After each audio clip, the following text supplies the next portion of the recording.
A paz do Senhor, meus irmãos teólogos, tudo bem com vocês? Espero que vocês estejam bem. Estamos aqui para gravar mais uma aula do nosso curso básico em teologia, AD Missão para o Mundo.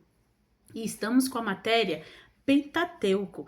Já explicamos toda a introdução de como a Bíblia chegou até nós, as suas traduções, o alfabeto hebraico, a língua que foi escrita, toda essa minuciosidade que é importantíssimo de se falar antes de entrar verdadeiramente no Pentateuco. Você que tem a sua apostila aí, com certeza está acompanhando. Quem não tem apostila física, mas tem o PDF que está aí no nosso grupo de alunos à distância, acompanhe. Volte novamente para ler sobre qual matéria-prima que foi feita a Bíblia, papiro, pergaminho, as principais traduções, os livros apócrifos, todos esses textos maravilhosos de início. E então, começamos na aula passada no primeiro livro do Pentateuco, que é o livro do Gênesis. Não vou voltar nele porque já tem vídeo gravado aí explicando direitinho tudo sobre ele. Inclusive, a nossa apostila básico em teologia com a matéria Pentateuco tem um diferencial, que é as curiosidades. Espera aí que eu vou encontrar. Olha só, curiosidades sobre o livro do Êxodo. Eu sei que está invertido, mas não tem problema. Você que é aluno e tem a apostila ou PDF sabe do que eu estou falando. Aqui tem algumas curiosidades que sempre saem perguntas importantíssimas em sala de aula e eu aproveitei para colocar aqui já para atiçar a sua curiosidade. Se você não é meu aluno ainda e deseja ser, entre em contato conosco, coloque aí nos comentários, eu quero ser um aluno. Se você gostar dessa aula, já vou dizer agora no começo, dá um joinha. Se você não é inscrito ainda, se inscreve. Ajuda o nosso canal a crescer para que ele possa se espalhar pelo mundo todo e mais pessoas possam ouvir a palavra de Deus. Meu nome é Sandra Raquel, sou pastora da Assembleia de Deus Missão para o Mundo e vamos começar mais uma aula do Pentateuco. E a matéria de hoje é o livro do Êxodo.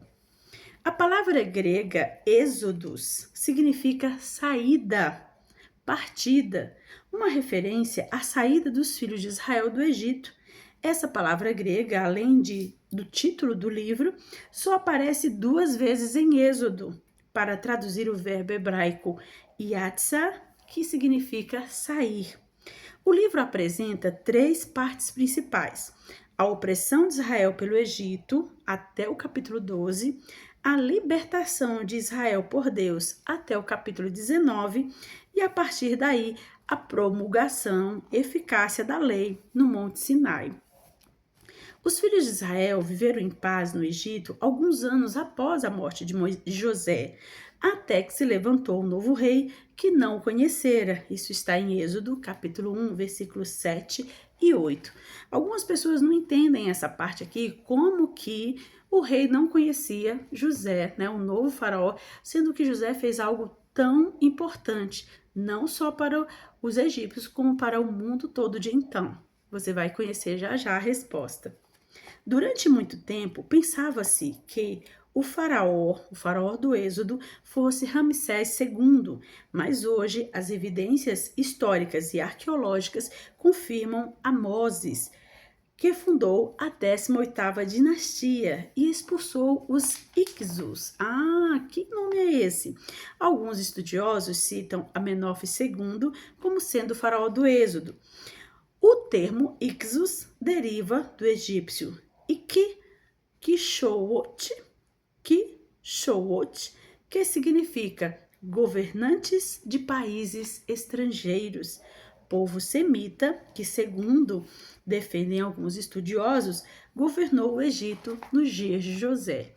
Por isso que o faraó, lá de Êxodo 1, versículo 7 e 8, não conhecia José, porque os governantes da época de José eram povos estrangeiros, governantes de países estrangeiros. Eram chamados pelos egípcios de Ixos, provavelmente povos semitas, parentes de José até. Mas o Egito, houve ali um conflito, né, uma guerra civil, e um novo faraó egípcio, dessa vez, tomou ali o seu espaço de governância, expulsando os Ixos, e percebeu que havia entre eles um número muito grande de hebreus, e aquilo o assustou muito. Moses, ou Moshe, Moisés, é um nome egípcio, não hebraico, que vem das antigas denominações dadas aos príncipes e líderes do Império Egípcio. Exemplo, Tutmoses I, nascido do deus Tut; Amoses, nascido do deus Ar; Rapimoses, nascido do deus Nilo; e Ramsés, nascido do deus Ra. Moisés nasceu em meio à opressão dos hebreus no Egito, quando o faraó havia ordenado a morte dos meninos hebreus. Voltando de novo aqui, veja que o nome de Moisés, o nome que ele dá a ele mesmo, é apenas Moisés, mas o seu real nome seria Rapimoses, nascido do deus Nilo. Como quem está escrevendo é Moisés, ele tem então a liberdade de escolher o seu próprio nome. Ele tira o nome Rap e deixa apenas o Moses, que é tirado das águas, que é o significado que a Bíblia traz. O nome Moisés significa tirado das águas. Então, retirando o Rap, ele retira ali a homenagem ao deus Nilo. E como eu disse, aquele novo faraó percebe o quanto o povo hebreu cresce, pensa, se esse povo se rebelar contra nós, eles vão nos vencer. Por isso que ele dá essa ordem de que seja morto todos os meninos hebreus. Para salvá-lo, sua mãe, Joquebede, o colocou num cesto no rio Nilo, onde foi encontrado e adotado pela filha do faraó. Ele cresceu no palácio egípcio, mas manteve o coração voltado ao seu povo.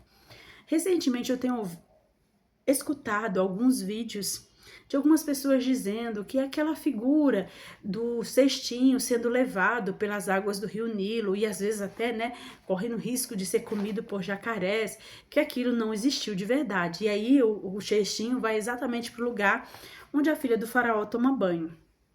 Eu prefiro falar para os meus alunos, sempre que eu estou explicando sobre quando acontece esse tipo de interpretação, que nós não podemos ser radicais, porque a Bíblia, ela não está preocupada em dar detalhes das coisas. Quando ela faz isso, ela acaba deixando margem para várias interpretações. Então você não pode bater vamos dizer assim, a estaca, Não sei se eu estou usando a palavra certa.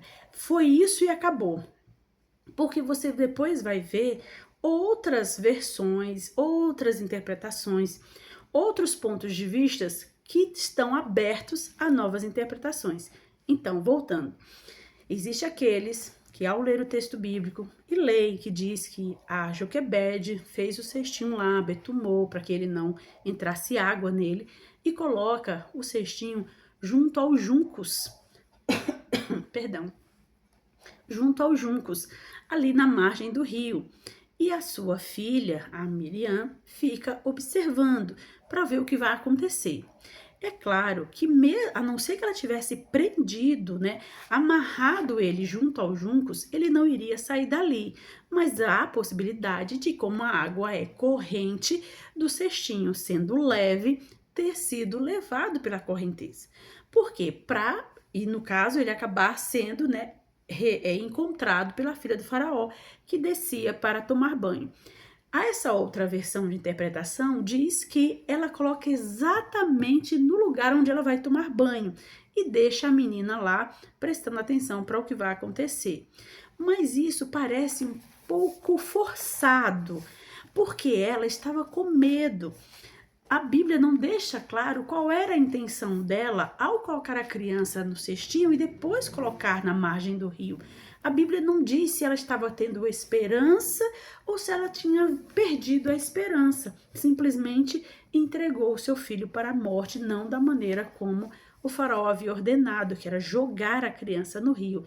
Ela deixa a criança lá observando, mas a Bíblia também não diz se a criança fica observando a Miriam por ordem dela ou se ela faz isso por livre e espontânea vontade, porque ela tinha amor e carinho pelo seu irmão e queria saber o que ia acontecer. A Bíblia, ela não especifica tudo, porque ela vai seguindo uma linha de raciocínio para chegar no ponto em que Moisés, que é o escritor, quer chegar. Nesse caso a criança foi colocada no rio junto aos juncos, não sabemos se foi preso, amarrado, se realmente a correnteza levou, mas estava no rio, sim. Tem pessoas que ficam dizendo que ele não foi colocado no rio, ele foi colocado no rio, sim. Os juncos eram plantas aquáticas que já ficavam dentro do rio, não ficavam fora. Havia partes bem na beirada, mas havia partes dela que já ficavam ali dentro do rio. Provavelmente a Joquebede entrou, quem sabe até a cintura, para colocar a criança ali dentro do rio. Mas a Bíblia não revela qual era a intenção dela ao colocar a criança ali. Se era, quem sabe, alguém ia encontrá-la. Não diz que ela maquinou já para colocar exatamente no lugar onde a filha do faraó tomava banho, porque a Bíblia não diz que ela sabia onde era. Então perceba que quando a Bíblia não diz, é perigoso a gente dizer. Então abre margem para as duas interpretações, sim, mas não sendo assim tão específico. O que se sabe que era o ponto central que Moisés queria dizer é que ela, não podendo mais esconder o menino, fez essa proteção para ele e o colocou junto aos juncos no rio. A sua filha fica de longe, observando ver o que vai acontecer, e então a filha do faraó o encontra junto com as suas servas. Não se sabe se pela correnteza o cestinho é levado até lá ou se realmente ela vai exatamente naquele lugar. O que a gente sabe é que Miriam, esperta foi muito mesmo nesse momento, chega até a filha do faraó e diz: quer que eu encontre uma ama para o seu filho? Olha que esperta, hein? Usou as palavras certas. E então ela leva a sua própria mãe, a mãe de Moisés, para amamentar a criança. Vamos continuar? Desculpa, parei já aqui, foi educado no palácio. Isso aqui também é muito importante, porque há pessoas também que acreditam que Moisés não sabia que era hebreu e vai descobrir já depois de adulto. Mas não, como ele foi amamentado pela sua própria mãe e o desmame hebreu varia entre 5 até 7 anos, provavelmente Moisés sabia que ele era hebreu. Ao ver um egípcio maltratando um hebreu, e é aqui onde a gente percebe que ele já sabia na sua fase adulta, Moisés o matou e fugiu para o deserto de Midian, onde viveu como pastor. Anos depois, Deus apareceu a ele numa sarça ardente, lá em Êxodo 3, chamando-o para uma missão: libertar o povo de Israel da escravidão do Egito. Mesmo relutante, Moisés aceitou o chamado e iniciou a jornada que mudaria a história de Israel. Que história linda, né? Moisés é um tipo de Cristo. Sempre leia o Antigo Testamento, sabendo que ele é a sombra do futuro, ele aponta para o futuro. É um tipo, um personagem que está apontando para outro. A libertação do povo de Israel. Deus levantou Moisés para libertar o povo de Israel da escravidão do Egito. Ao confrontar o faraó com o pedido de libertação, o coração do rei se endureceu. Como resposta, Deus enviou as 10 pragas sobre o Egito, cada uma demonstrando o seu poder e desafiando os falsos deuses egípcios. A 10ª praga foi decisiva. Após a morte dos primogênitos, inclusive o filho do faraó, ele finalmente permitiu que os hebreus saíssem. O povo partiu rumo à liberdade, iniciando uma jornada pelo deserto em direção à terra prometida, marcando o início da Páscoa como memorial de libertação. A palavra Páscoa significa passagem. Tanto se refere à sua mudança de escravo para livre, como em muitas das interpretações, estou falando aqui várias interpretações que existem, como a da passagem do anjo, né, que passa pela a casa dos hebreus, que está lá com a marca do sangue, passa por eles sem os ferir, como também a passagem pelo Mar Vermelho. Todas estas são usadas como interpretações para a palavra Páscoa, que significa passagem. E aí a refeição era um símbolo do que aconteceu ou do que ia acontecer. Vamos ver as 10 pragas? As pragas que Deus enviou sobre o Egito, que está lá em Êxodo 7, capítulo 7 ao 12, não foram apenas castigos, mas também uma forma de mostrar que o Deus de Israel é o único verdadeiro Deus, superior aos falsos deuses egípcios. Cada praga confrontou uma divindade adorada no Egito. Para você ver, como nós estávamos falando em Gênesis, que o Pentateuco, os 5 primeiros livros, eles não estão preocupados, Moisés não está preocupado em explicar coisas científicas, explicar coisas com seus mínimos detalhes, mas ele está preocupado em mostrar para o povo de Israel quem era o verdadeiro Deus. Não eram os deuses egípcios, onde eles estavam gerações aprendendo, estudando e acreditando, quem sabe, mas que o Deus verdadeiro era aquele Deus que os estava confrontando. A primeira praga é as águas transformadas em sangue. Está lá em Êxodo 7, versículo 14 ao 24. O Deus confrontado é o Deus Rapi, como eu falei, Deus do Nilo. O rio considerado fonte de vida se torna morte, provando que Rapi não tinha poder para proteger as águas. O segundo é o das rãs. A referência está em Êxodo 8, do 1 ao 15. A deusa confrontada é Eket, deusa da fertilidade, Eket, deusa da fertilidade, com cabeça de rã. As rãs, símbolo da vida e fertilidade, tornaram-se uma praga, mostrando que Eket não tinha controle. Terceira praga, piolhos, ou pó se transformando em insetos. Referência a Êxodo 8, do 16 ao 19, o Deus confrontado é Geb, Deus da terra. O pó da terra se transforma em praga, demonstrando que nem o Deus da terra tinha domínio sobre seu próprio solo. O quarto são as moscas, insetos voadores. Referência está em Êxodo 8, do 20 ao 32. O Deus confrontado é Uatikiti, não sei se eu estou falando certo, deusa representada por uma mosca ou besouro. A invasão de moscas trouxe caos e sujeira, anulando qualquer proteção da deusa. Quinta, peste nos animais, referência Êxodo 9, do 1 ao 7. Deuses confrontados é Ator, vaca sagrada, e Apis, touro sagrado. Os animais considerados sagrados morrem, demonstrando impotência dos deuses protetores dos rebanhos. Sexto, úlcera e feridas. Referência a Êxodo 9, do 8 ao 12. Deuses confrontados é Imhotep, deus da medicina, e Tote. Nem os deuses da cura puderam impedir a praga física que atingiu até os magos do faraó. 7. Chuva de granizo com fogo. Referência Êxodo 9, do 13 ao 25. Deuses confrontados é o Nut, deusa do céu, Shu, deus da atmosfera, e Sete, deus das tempestades. O céu, lugar das bênçãos e chuvas férteis, envia agora destruição, anulando a autoridade desses deuses. Oitavo é o gafanhoto. A referência é Êxodo 10, do 1 ao 20. Deuses confrontados é Nepre, deus da colheita, e Sete. Os gafanhotos destruíram tudo, mostrando que os deuses da agricultura não protegiam a terra. O nono, trevas por 3 dias. Referência, Êxodo 10, do 21 ao 29. O Deus confrontado é Ra, Deus do Sol, a principal divindade egípcia. Deus mostra que controla até a luz, provando a impotência de Ra.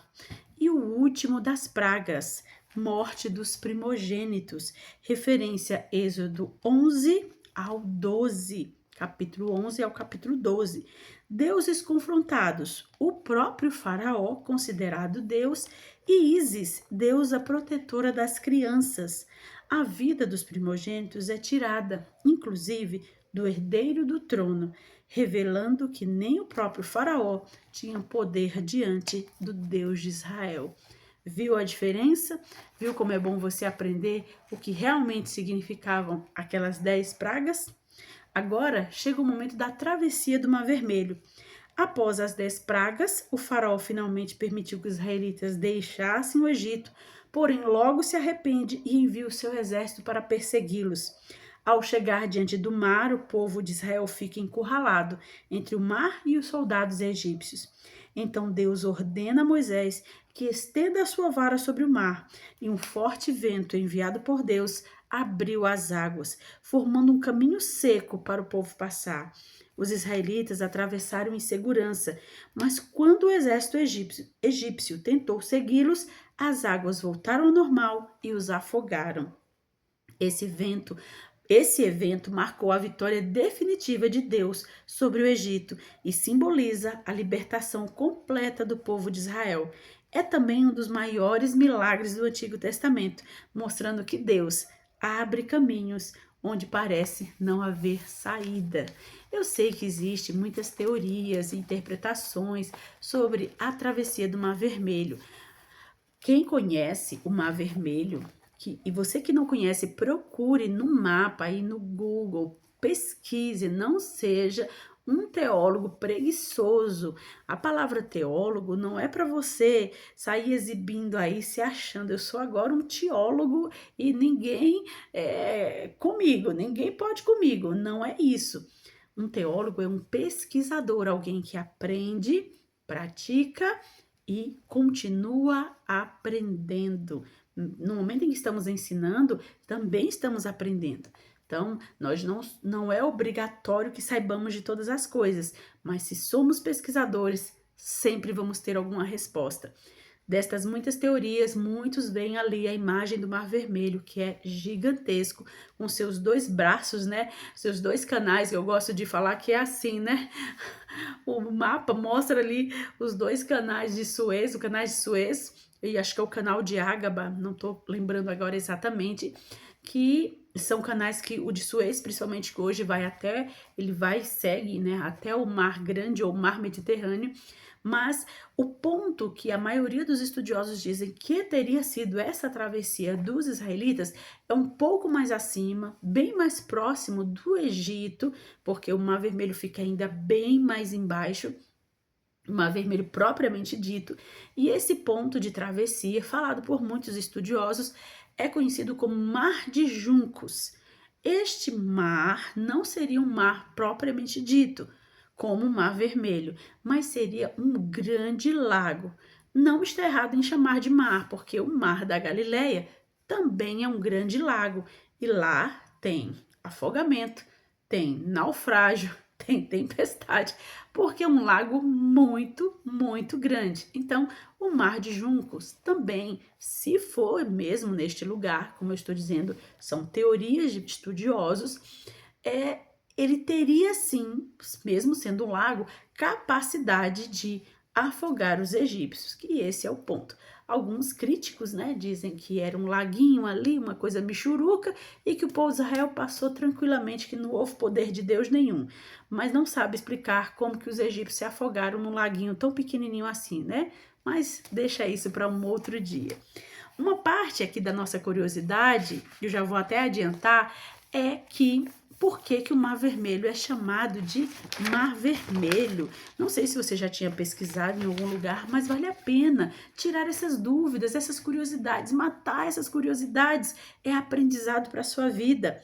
O nome Mar Vermelho vem da tradição grega Eritrá, Talassa, Mar Vermelho, da Septuaginta. No hebraico bíblico, o nome usado é Yansuf, que pode significar mar de juncos, e alguns estudiosos sugerem que o nome se refere à vegetação às margens ou às águas avermelhadas, algas avermelhadas. Mas, geograficamente, a travessia pode ter ocorrido em uma região ao norte do Mar Vermelho atual. Olha que interessante, na tradução hebraica, quando se estava escrevendo, quando Moisés escreveu, a palavra é A palavra era Yam Suf, significando mar de juncos, uma referência à vegetação junto àquele grande mar. Na Septuaginta, essas palavras foram traduzidas para Éritra Talassa, Mar Vermelho, e o mar se tornou realmente, absorveu realmente este nome. Mas é claro, o Mar Vermelho é extremamente transparente como a água do mar, azul em algumas partes, verdes em outras partes, não é vermelha. Algumas outras interpretações dizem que lá, como era rodeado por montanhas, às vezes liberava um pouco do pó avermelhado das montanhas, ficava ali sobre as águas e eles viam de longe aquela água avermelhada, assim como às vezes a gente vê azulado ou verde, mas a água não tem essa cor. A mesma coisa era com relação a essas algas ou esse pó que ficava sobre o mar. Tudo teoria, mas vale a pena pesquisar para a gente tirar essas curiosidades, matar, essas curiosidades.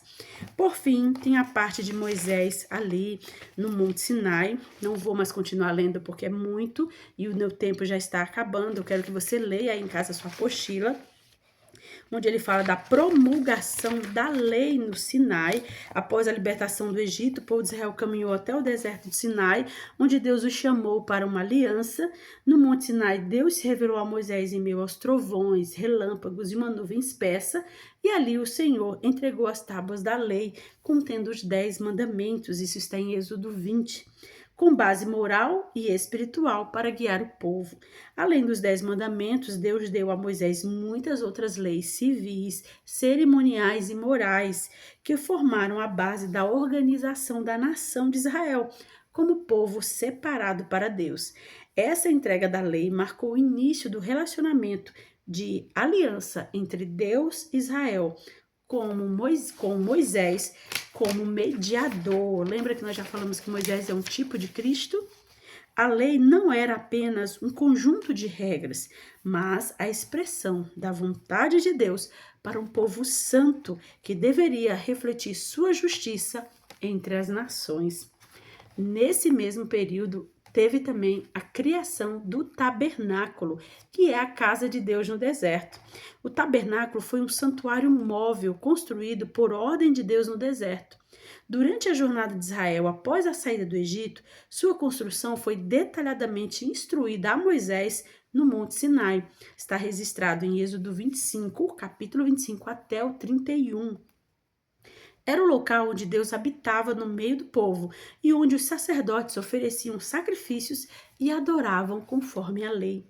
O tabernáculo era dividido em 3 partes. O pátio externo, onde ficava o altar do holocausto e a pia de bronze para a purificação. O lugar santo, onde ficava a mesa dos pães da proposição, o candelabro e o altar do incenso. E o lugar santíssimo, ou santo dos santos, onde ficava a Arca da Aliança, representando a presença de Deus, acessada apenas pelo sumo sacerdote uma vez no ano, no dia da expiação.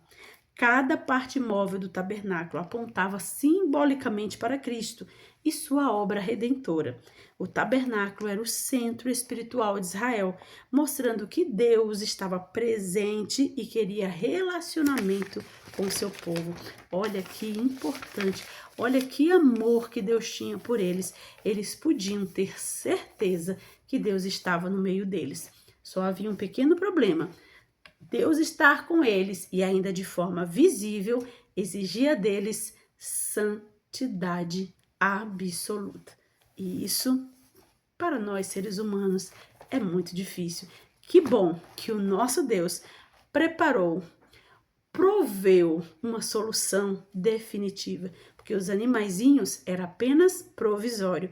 Eles apenas cobriam os nossos pecados, ou os pecados dos israelitas, diante dele, do próprio Deus. Mas o sangue de Jesus nos limpou de todo pecado. E hoje, assim como no passado, Deus queria ter relacionamento com o seu povo, hoje podemos ter um relacionamento com o nosso Deus sem correr o risco de ser fulminado por causa do sangue de Jesus. Vamos para as curiosidades? Vou falar bem rapidinho, tá bom? Já falei sobre o Mar Vermelho. Quem escreveu a segunda tábua da lei? Quem conhece a história? Quem está aproveitando o estudo do Pentateuco para ler os 5 primeiros livros da Bíblia sabe do que eu estou falando. As primeiras tábuas foram escritas pelo próprio Deus, Êxodo 31, 18. Moisés as quebrou ao ver o povo adorando o bezerro de ouro. Olha que loucura! Na segunda vez, Deus mandou que Moisés cortasse as tábuas, mas foi o próprio Deus quem escreveu nelas novamente. Eu já vi pessoas dizer que o primeiro Deus escreveu, mas o segundo, Moisés, se vira, você vai escrever. Quem mandou você quebrar as primeiras tábuas? Êxodo 34, versículo 1 e Deuteronômio 10, do 1 ao 4. Então, o nosso Deus escreve nas duas tábuas. As primeiras duas tábuas que o próprio Deus já entrega escritas para Moisés e as segundas duas tábuas onde o próprio Deus pede para Moisés cortar as tábuas de pedra e ele então os entrega, né? Ele corta, deixa preparadinha, lisinha e Deus escreve novamente. Como se chamava a terra dos filisteus e como ela é hoje? A terra dos filisteus, que está lá em Êxodo 13, versículo 17, na época de Moisés era chamada de Filistia e ficava na faixa litorânea. Na época dos gregos se chamava Palestine e no romano, na época da dominação romana, Palestina. Já nos dias atuais se chama Palestina. Hoje essa área corresponde à faixa de Gaza e parte do sul de Israel. O nome Palestina tem origem na palavra filisteu, Filistia, e foi popularizado pelos romanos após a destruição de Israel. Então, eu sei que algumas pessoas, alguns críticos falam que Israel não deveria ter retirado, principalmente na sua reintegração do Estado de Israel, retirado os palestinos da terra, porque a terra era dos palestinos. Mas, na verdade, a terra é de Israel, sempre foi de Israel. Os palestinos, que eram os antigos filisteus, que viviam sempre na área da costeira, sempre na faixa litorânea, foram sempre inimigos de Israel, sempre provocando muitos problemas. Moisés é realmente o autor do livro do Êxodo? É outra questão, dos críticos de plantão. A tradição judaico-cristã afirma que Moisés é o autor do Êxodo e dos demais livros do Pentateuco, os 5 primeiros livros da Bíblia. Apesar de estudiosos modernos discutirem a autoria com base em análises literárias, o próprio texto bíblico, além de Jesus e outros autores bíblicos, atribuem a Moisés a autoria da lei, que é a Torá, os 5 primeiros livros. Nós temos a descrição em Êxodo 24, versículo 4, Êxodo 17, versículo 14 e Êxodo 34, versículo 27. Jesus citou o livro de Êxodo. Sim, Jesus citou o livro de Êxodo em vários momentos. Um exemplo é em Marcos, capítulo 7, versículo 10, quando ele menciona os 10 mandamentos, citando Êxodo 20, 12, 21, 17, honra teu pai e tua mãe, e quem amaldiçoar o pai ou a mãe deve morrer. Ele usava o texto para ensinar princípios da verdadeira obediência a Deus. Um exemplo marcante está em Marcos 12, 26, quando ele fala da ressurreição e menciona o episódio da sarça ardente, citando Êxodo 3, 6. Eu sou o Deus de Abraão, o Deus de Isaque e o Deus de Jacó. Jesus usa essa expressão para mostrar que Deus é Deus dos vivos e não dos mortos, provando que os patriarcas ainda vivem diante de Deus. Isso reforça a doutrina da ressurreição e mostra que até os textos antigos revelam verdades eternas. E o último, há registro arqueológico da conquista de Canaã pelos hebreus? A arqueologia encontrou evidências de destruição em cidades como Jericó, Azor, Debi, compatíveis com os relatos bíblicos da conquista, embora debatidos entre especialistas. Muitos estudiosos divergem quanto à cronologia exata e se atribuem ou não essas ruínas diretamente aos hebreus, mas há registros egípcios, como a estela de Merneptah, que mencionam Israel como povo estabelecido em Canaã. O faraó Amenófis III registrou em uma pedra conhecida como Pedra de Amana a seguinte afirmação: a terra de Canaã foi conquistada por um povo chamado Abiru ou Abru. Os estudiosos acreditam que essa era uma tentativa dos egípcios de pronunciar o nome Hebreus. A conquista de Canaã aconteceu através de Josué e nós ainda vamos estudar sobre Josué nos livros históricos. Que Deus abençoe você. Se você gostou e me acompanhou até aqui, é um dos meus maiores vídeos, 35 minutos.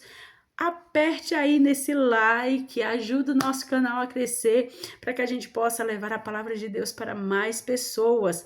Se inscreva se você não é inscrito.